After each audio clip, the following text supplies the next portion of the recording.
Wel, dyma ni, felly'n edrych ymlaen at bencampwriaeth arall fan hyn ynghylch y gwartheg. A'r tro yma, y Brydiau Cynhenid. Sylfaen ein bychesu ni wrth gwrs yma yng Nghymru dros y blynyddoedd a thi hwnt. A wy mewn cwmni da, Iwan Davies, fferm Hafod y Maidd, ger Betws y Coed. Siwm o bethau? Neis iawn cael dy gwmni di ma? Dwi'n dda iawn, diolch yn fawr chi. Diolch yn fawr i chi am y cynnig. Wel, croeso, mae'n neis bod nôl ma'n dwi'n nôl yn Llanelwy. Yndi, ar ôl. A ffair hynod lwyddiannus. Yndi, yndi. Mae pobl i weld yn hapus iawn tu allan e, mynd o un lle i llall, yndi. A'r Brydiau Cynhenid nawr y bencampwriaeth yma, mae'r gwartheg Dion yma, mae yna Galloway's yma a hefyd yr Henffordd. Fel wedi sylfaen ein bychesu ni blynyddoedd nôl, wrth gwrs yn dyfe oedd y Brydiau yma. Mae'n blynyddoedd bes pan mae bobl wedi rhyw dreulio ffwrdd oddi wrthyn nhw teg at wartheg cyfandirol.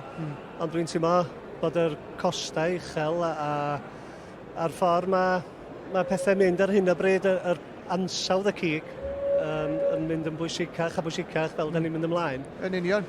A dwi'n teimlo mae'n le yn sicr i dduchus lle mae costau nis, y gwartheg yn dawelach, ac jyst cael y beth sy'n siwtio ffermydd.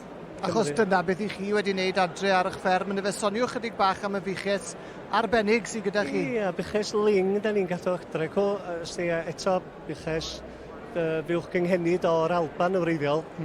A jyst rhy fath a gwartheg gynghenid yn gyffredinol, maen nhw'n hawdd i edrych ar eu hole, cynnyrchu lloi sydd yn tyfu i fyny i 600 kilo, 18 mis, a dwi'n meddwl dyna ar gostau isel de, a gwartheg tawel i fedru trin, a dwi'n meddwl, mae gen pob angen chydig amser yn ei fywyd ystydio i fo'i hun neu i wneud pethau eraill, a dwi'n meddwl bod y gwartheg cyfandirol yn gyffredinol yn rhoid yr amser yna. Ie, mae'r gwartheg ling yn fryd sydd wedi bod yn ddiddordeb i fi ers spel fawr. Allen ni siarad amdani nhw drwy'r dydd, ond mae eisiau ni fynd nôl at y dosbarth yma, wrth gwrs fel wedi si. Mae'r Henffordd yma, mae'r Galloway's yma, a mae yna fistach di Cymraeg. Wel, arbennig yma, ni'n gweld Chris Penny'r beirniad wrth yr eidon yma nawr yn cael ei ddangos gan Elgan Evans tu nant. Mae hwn yn eidon arbennig yn dwi. Yn hynod, yndi, hyfryd. A dwi'n licio'r ffordd mae'r loen yn cario ymlaen gen efo.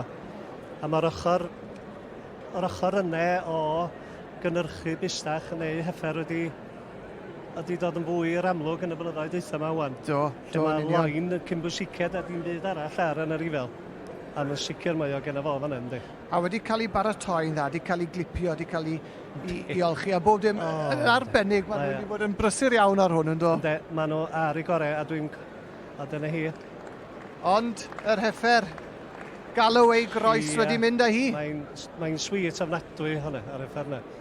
A dwi'n teimlo mae'r boes maen nhw'n mynd i amdos o waith i gael y gwartheg yma ar ei top. A dim yn job yn hawdd. Dwi ddim, Iwan. A maen nhw yn werth i gweld.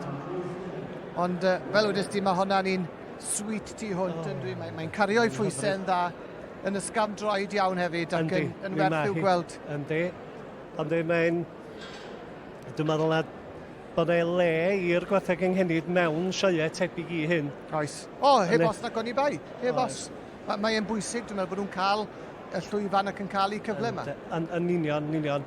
A mae jyst yn dangos be fedrwch chi gael allan o wartheg sydd yn byw yr had mewn ffordd o siarad. Yn union, fel mae'r gwartheg efo chi adre wan, ynddo fe? Yn union.